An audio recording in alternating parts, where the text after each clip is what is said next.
So it's a trend being called Brotox. Growing numbers of men getting cosmetic beauty treatments. According to the American Society of Plastic Surgeons, the amount of money spent by men on Botox alone has risen 400% since 2000. I know. And with the release of the Barbie movie, many salons report an increase in male customers asking about blonde hair coloring and other Ken-inspired tweaks. Oh, Pierce Morgan is gonna be really mad about this. What do you think about the rise of Brotox?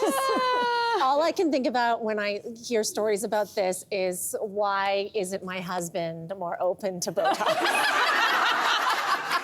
You've heard me say all the time, I wish he would moisturize more. And as a result of his lack of moisturization, he definitely needs some filler. So my boyfriend, what? He has to keep up with this.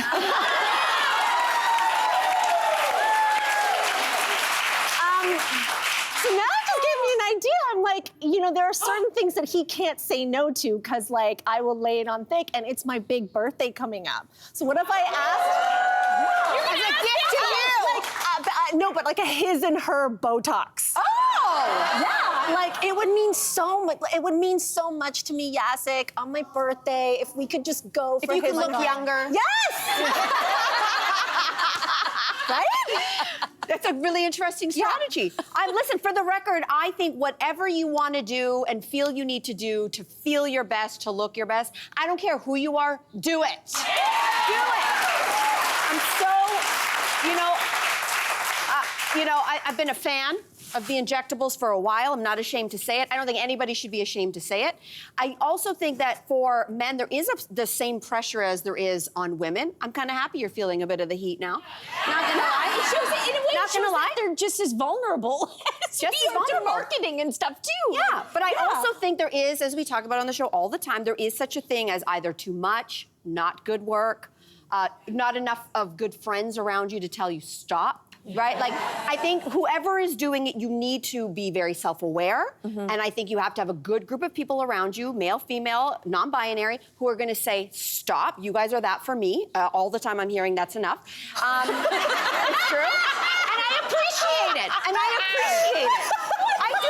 You do that. You do. That's exactly what you need. And again, I don't advocate for people to change their face and so you're unrecognizable. Yeah. But we are an overworked, under-rested, over-caffeinated culture. I just want to look rested. You bring up a good point, though, because it is like, you bring up a good point that, like, it can be excessive even with women, but I feel like if you apply the toxic masculinity attitude towards everything, like, do everything more. Like, imagine what happens if that, like, Brotox out of control. Like, what is Brotox on steroids? Oh, God. I don't think we want to see that. I don't think that. Yeah, and I don't think men would let other men do that. I think there's still such a stigma. I think there's such a stigma. No, like, if you take it like fitness, for example, and the working out over working out, like the heads end up this big, and then like the biceps are this big, and so what is the equivalent of like lip and chin and whatever action, right? Don't forget calf day. Don't forget calf day. Would you feel okay if Simon ever came to you and was like, I would like to get some Brotox? A couple of things. I think my reaction would be the same that he has when I say, like, oh my gosh, maybe I should do it. Like, they call those the 11s. Like, they're like an inch deep. It's like you could explore through these 11s, you know? And his first reaction is always like, oh, that makes me so sad. Like, because he wants me to feel the best and he wants me to feel confident.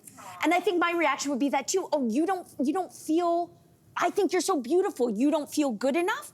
And then the next reaction would always be what you just said. If this makes you feel more confident, if this makes you feel better, I'd support you and do it. But it would be that initial sad, then support kind of attitude. But I also admit there might be a bit of a double standard. Yeah. Because I don't want my men to be vain. Men. You're yeah, men. you know, like if Simon said, I want to get like yellow streaks in my hair, I'd be like, oh. You know, if he wanted to cover up his gray, Like he's got beautiful gray in his beard. I'd be like, no, just like I don't think you have to wouldn't worry be- about calling yourself out for feeling sexist in that regard, because the fact is that there still is so much inequality between the sexes when it comes to this. Like Jason, a couple of years ago, he's always had a baby face, right? He looks much younger than he is, and in his line of work, he was feeling like that was actually getting in the way. So I remember thought he he was was too making young. his website, and he grayed up his hair. He made himself look like really craggy. And I was like, I know,